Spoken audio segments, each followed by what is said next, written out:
Hello नहीं soldiers. तो बेटा according to official website of GATE 2026 कल यानी कि 28 अगस्त से गेट 2026 के एप्लीकेशन फॉर्म भरने स्टार्ट हो जाएंगे। तो मैं आपके लिए एक छोटा सा वीडियो लेकर आया हूं जहां पर मैं डिस्कस करने वाला हूं final checklist for filling the GATE 2026 application form. इस वीडियो को आप एंड तक देखना, काफी इंपॉर्टेंट चीजें डिस्कस करने वाला हूं। तो यार देखो, कुछ इस तरीके से नोटिफिकेशन आपको वेबसाइट पर दिख रहा होगा। GATE 2026 online application processing system GOAPS is now open for online application. सबसे पहले आपको करना पड़ेगा रजिस्ट्रेशन करते टाइम आपको ये 4 डिटेल्स भरनी पड़ेंगी। नाम भरना पड़ेगा, email address, mobile number, password. याद रखना जो पासवर्ड है minimum 8 characters, maximum 15 characters allowed हैं। ईमेल एड्रेस, मोबाइल नंबर आप वही दे रहे होंगे जो आपके पास अवेलेबल हो, क्योंकि एक ओटीपी आएगा जो आपको वेरीफाई करना पड़ेगा। तो ईमेल एड्रेस को वेरीफाई करने के लिए ईमेल एड्रेस पर एक ओटीपी आएगा, मोबाइल नंबर को वेरीफाई करने के लिए मोबाइल नंबर पर एक ओटीपी आएगा एसएमएस के थ्रू, एंड आपको वो ओटीपी वेरीफाई करना पड़ेगा। और जितने भी कम्युनिकेशन होंगे गेट 2026 से रिलेटेड वो इसी ईमेल एड्रेस और मोबाइल नंबर पर आ रहे होंगे।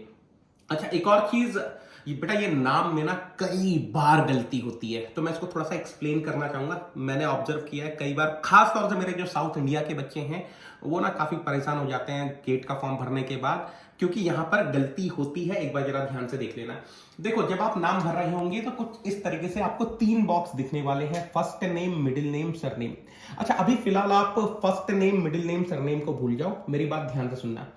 आपको अपना नाम इस तरीके से भरना है कि जो भी वैलिड फोटो आईडी आप सबमिट करने वाले हैं, है ना, जिसका नंबर आप देने वाले हैं, जिसकी पीडीएफ आप सबमिट करने वाले हैं, उस वैलिड फोटो आईडी में जिस भी तरीके से आपका नाम लिखा है ठीक उसी तरीके से आपको भरना है।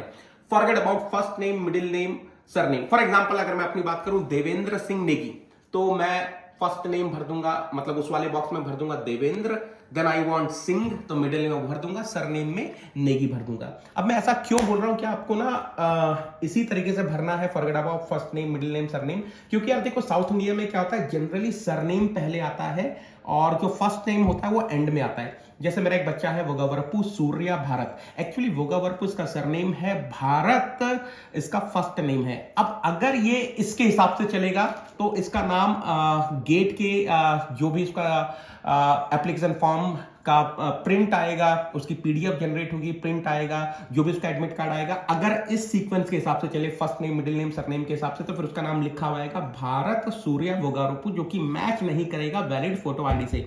So it's my humble request, जिस भी तरीके से वैलिड फोटो आईडी में आपका नाम लिखा है ठीक उसी तरीके से आपको भरना है। अगर इस बच्चे को अपना नाम ढंग से भरना है तो फर्स्ट नेम में, यानी कि इस वाले बॉक्स में, पहले वाले बॉक्स में एक्चुअली उसको वोगावरपु भरना पड़ेगा, मिडिल वाले बॉक्स में उसको सूर्या भरना पड़ेगा, और लास्ट में जो बॉक्स है वहां पर उसको भारत भरना पड़ेगा। I hope you are absolutely clear with this.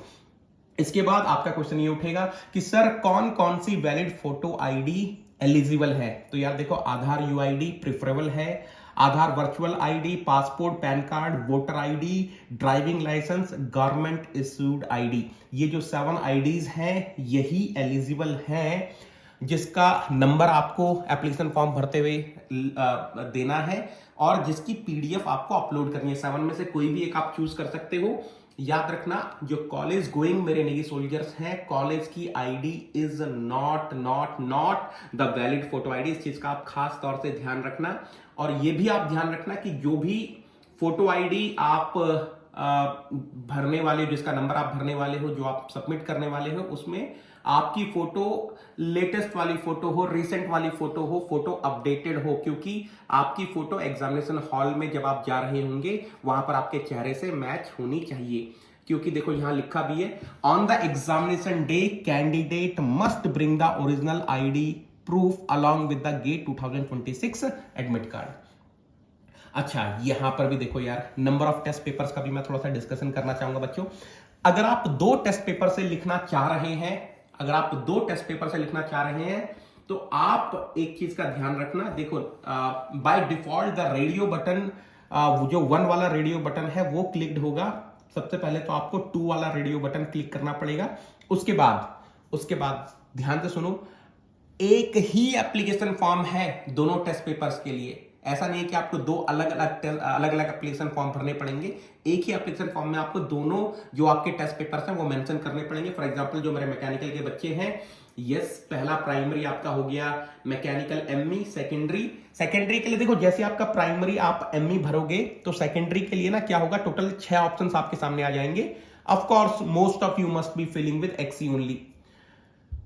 For XE paper 2 sections need to be selected in examination hall। मेरे को कई बार बच्चों का ये मैसेज आता है कि सर मैंने सेकंड पेपर एक्सी भरा है, लेकिन सर मुझे एक्सी बी और एक्सी ई सेलेक्ट करना है, तो वो कहां सेलेक्ट करूं? बेटा, जब आप एप्लीकेशन फॉर्म भर रहे हैं तो वहां पर आपको 2 पेपर मेंशन करने का रिक्वायरमेंट नहीं है। एग्जामिनेशन हॉल में आपके पास ऑप्शन रहेगा जहां पर आप 2 सेक्शंस चूज कर रहे होंगे जिससे आपको एक्सी का पेपर लिखना है। यहां पर एक सेकंड पेपर का ऑप्शन पीआई भी है, but we very very very much sure कि पीआई आपका बहुत स्ट्रांग है और वहां पर एक अच्छा परफॉर्मेंस आप कर सकते हो, तभी आप सेकंड पेपर पीआई भरना। Otherwise my preference will be और my suggestion will be go with ME plus XE का कॉम्बिनेशन। अच्छा, मैंने जैसे कि आप लोग को पहले बता दिया है, एक सिंगल एप्लीकेशन फॉर्म ही आपको भरना है दोनों टेस्ट पेपर्स के लिए। अच्छा, कई बार बच्चों का ऐसा आता है कि क्या सर हम एक्सी को प्राइमरी, मैकेनिकल को सेकेंडरी रख सकते हैं? ईमानदारी से बताऊं, कोई फर्क नहीं पड़ता। कोई फर्क पड़ता ही नहीं है कि मैकेनिकल आपका प्राइमरी है या एक्सी प्राइमरी है, मैकेनिकल आपका सेकेंडरी है या XE secondary, it doesn't matter. क्यों? क्योंकि दोनों के स्कोर कार्ड बिल्कुल इंडिपेंडेंट है, इंडिपेंडेंट इवेंट है। मैकेनिकल का स्कोर कार्ड अलग जनरेट होगा, एक्सी का स्कोर कार्ड अलग जनरेट होगा, और कहीं पर भी कोई ट्रेस नहीं रहने वाला है कि क्या आपने प्राइमरी भरा था, क्या आपने सेकेंडरी भरा था। तो इट डजंट मैटर, बट ठीक है, by default ME plus XE भर के चलो, मतलब एमई अपना प्राइमरी रखो, एक्सी अपना सेकेंडरी रखो।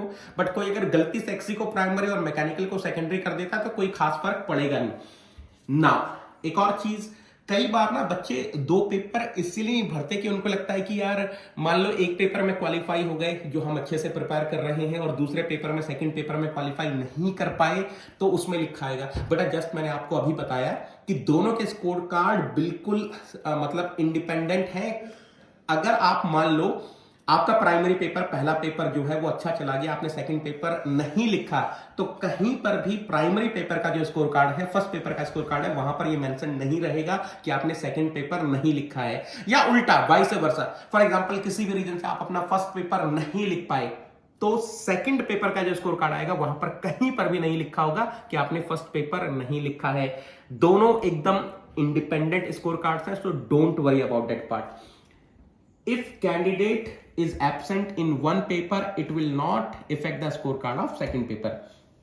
सर, क्या मैं सिर्फ एक्सी से लिख सकता हूं? वैसे तो नॉट रिकमेंडेड, आप एमई प्लस एक्सी से लिखो, बट मे बी ऐसा हो सकता है कि कुछ बच्चे मतलब थर्ड ईयर में अभी हों, है ना, थर्ड ईयर में हों, और मे बी फाइनेंशियल कंडीशन कुछ इस तरीके से है कि 2000 रुपए एक्स्ट्रा, क्योंकि देखो एक पेपर के लिए मैं जनरल मेल की बात कर रहा हूँ, जनरल मेल की बात कर रहा हूँ, ओबीसी मेल की बात कर रहा हूँ, है ना, और ईडब्ल्यूएस मेल की बात कर रहा हूँ।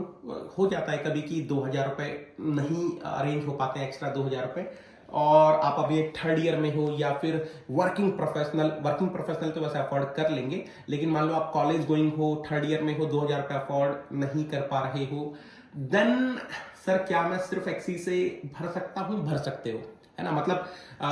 मतलब टेक्निकली आप मिनिमम एक पेपर से, मैक्सिमम 2 पेपर से गेट 2026 का एग्जाम लिख सकते हैं। सो इट डजंट मैटर कि आप सिर्फ मैकेनिकल से लिखो, सिर्फ एक्सी से लिखो, आप लिख सकते हो 100%।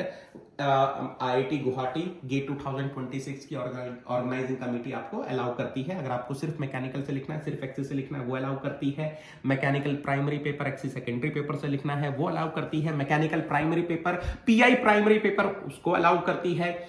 XC primary paper, mechanical secondary paper, उसको अलाउ करती है। चलिए आगे बढ़ते हैं। अच्छा, एक और इंपॉर्टेंट चीज जो मैं आपको बताना चाहूंगा, कल 28 अगस्त है और कल ही ऑफर की लास्ट डेट भी है।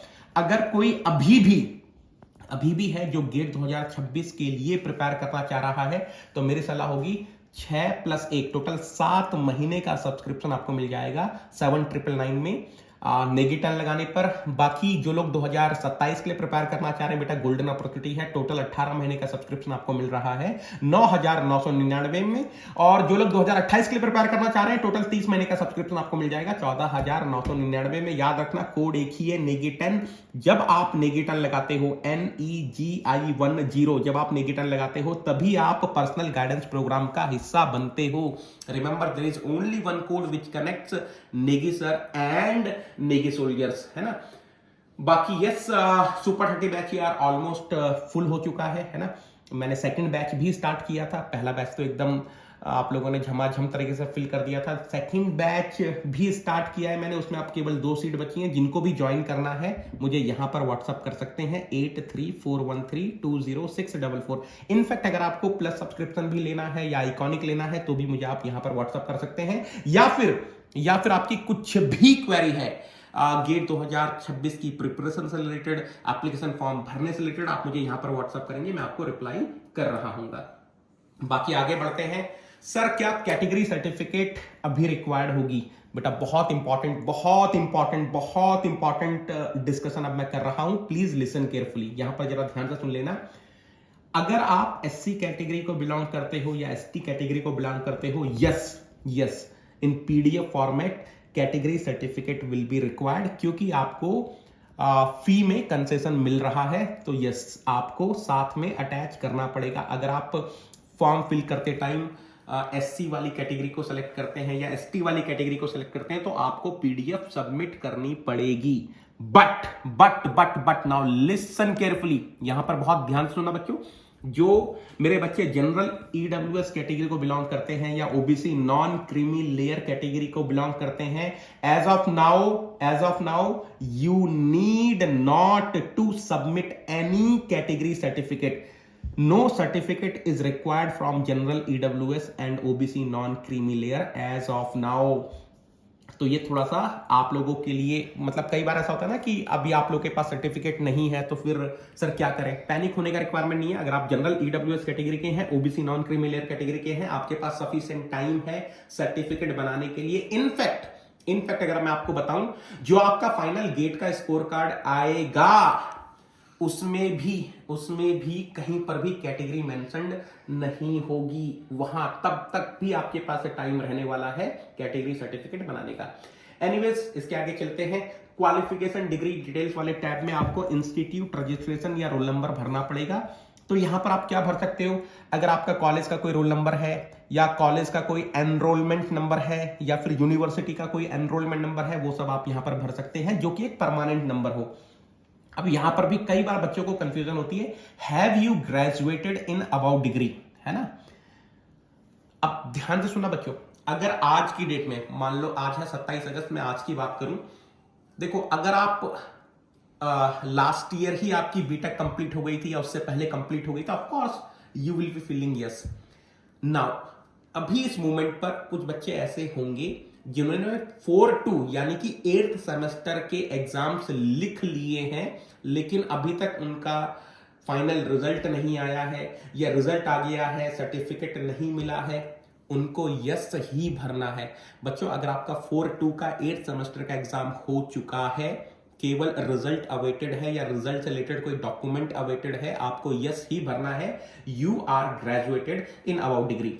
लेकिन कुछ बच्चे ऐसे हो सकते हैं जो कि अभी इस मोमेंट पर 4-1 में आए होंगे, है ना। ऐसा हो सकता है 4-1 में आए होंगे, 6 सेमेस्टर के एग्जाम्स खत्म हुए होंगे, 4-1 में आए होंगे, 7 सेमेस्टर में आए हुए होंगे, तो उनको नो भरना है। एक और चीज मैं आपको यहीं पर ये ऐड करता हूं, ऐसा भी हो सकता है कि गेट 2025 के थ्रू या गेट 2024 के थ्रू बहुत सारे बच्चों ने एमटेक ज्वाइन कर लिया होगा, बट अभी वो गेट 2026 लिखना चाह रहे हैं, मे बी PSU के लिए लिखना चाह रहे हैं या फिर किसी और रीजन से लिखना चाह रहे हैं। MTech is not a qualifying degree, please understand. जब आप क्वालिफाइंग डिग्री भर रहे होंगे तो MTech is not the qualifying degree, BTech ही आपकी क्वालिफाइंग डिग्री रहने वाली है। मैं यहां पर इंटीग्रेटेड एमटेक की बात नहीं कर रहा हूं, जो बीटेक के बाद वाली एमटेक है उसकी बात कर रहा हूं। आपका एमटेक ऑलरेडी कंप्लीट हो चुका है या अभी आप फर्स्ट ईयर में हो, सेकंड ईयर जस्ट खत्म हुआ है, जो भी whatever, MTech is not the qualifying degree, है ना। और एक और चीज, need not to submit any qualifying degree related to need not to submit any qualifying degree related document, है ना। बाकी फोटोग्राफ सिग्नेचर में खासतौर से ध्यान रखना, फोटोग्राफ कलर फोटोग्राफ होनी चाहिए, वाइट बैकग्राउंड होना चाहिए, साइज थोड़ा सा देख लेना, 5K to 600KB ही एक्सेप्ट होगा। सिग्नेचर आपको या तो ब्लैक इंक से करने हैं या फिर डार्क ब्लू इंक से करने हैं, लाल हरा पीला नहीं चलेगा, ओनली ब्लैक और dark blue. All capital letters में मत करना, हालांकि ये मेंशन नहीं है पॉइंट्स में, लेकिन जो उन्होंने फोटो सिग्नेचर की अपलोड करी है, मतलब अपडेट करी है इंफॉर्मेशन ब्रोचर में, वहां पर ये साफ दिख रहा है, signature in all capital is not allowed. बाकी यार देखो, सिग्नेचर के लिए 3KB to 300KB आपका साइज होना चाहिए, चाहे फोटो हो या सिग्नेचर हो, जेपीजी फॉर्मेट अलाउड है। बाकी देखो, फोटोग्राफ सिग्नेचर अगर आप पहली बार एप्लीकेशन फॉर्म भर रहे हो तो हो सकता है आपको थोड़ी सी दिक्कत होगी साइज और रेजोल्यूशन वगैरह, पिक्सल्स वगैरह सेट करने में, तो आप पेंट या फिर क्यू रिड्यूस लाइट सॉफ्टवेयर का यूज कर सकते हैं। सिग्नेचर में 1:2.75 to 3.75 अलाउड है, मतलब 1 इज हाइट, तो जो विड्थ है वो 2.75 से 3.75 तक अलाउड है। बाकी ये देखो, ये sample acceptable photograph, sample of acceptable signature सब उन्होंने दिया, एक बार इसको अच्छे से देख लेना, ठीक है। बाकी जहां तक पेमेंट वाली बात है, credit card, debit card, net banking, Paytm, wallet, UPI, ये सब अलाउड है। यहां पर मेरी सलाह ये होगी कि एक बार आप पेमेंट कर देते हैं तो click on print receipt to save the payment details for the future reference. तो बेटा ये मैंने आपको थोड़ा सा जो इंपॉर्टेंट पॉइंट्स हैं वो बता दिए, कुछ 2-3 इंपॉर्टेंट पॉइंट्स और हैं, मैं वो भी बता देता हूं। पहला इंपॉर्टेंट पॉइंट ये है कि जब आप एग्जामिनेशन सेंटर भर रहे होंगे तो 3 ऑप्शन आएंगे, city 1, city 2, city 3। City one में क्या होगा ना, आप कोई भी सिटी चूज कर सकते हैं as per your wish, city 1 में, है ना। अब जब आपने एक बार सिटी 1 चूज कर ली तो that will be following under some particular IIT या फिर IC बेंगलोर जोन। उसके बाद आपके जो सिटी 2 और सिटी 3 के लिए ऑप्शंस होंगे वो लिमिटेड होंगे, जिस पर्टिकुलर जोन की आपने सिटी 1 एग्जामिनेशन सेंटर चूज करी है उसी जोन के हिसाब से आपको सिटी 2, सिटी 3 के ऑप्शन दिख रहे होंगे, ये थोड़ा सा ध्यान में रखना। बाकी एड्रेस ऑफ कॉरेस्पॉन्डेंस आपसे पूछा जाएगा, वैसे तो यार आजकल कुछ आता नहीं है एड्रेस पर, बट फिर भी आपसे अगर एड्रेस ऑफ कॉरेस्पॉन्डेंस पूछा जाएगा तो आप वो एड्रेस देना जहां पर कोई आपके बिहाफ पर डॉक्यूमेंट रिसीव कर सके। बट एनीवेज, लास्ट अगर कुछ सालों से आप देखेंगे तो there is no document they are sending, ठीक है।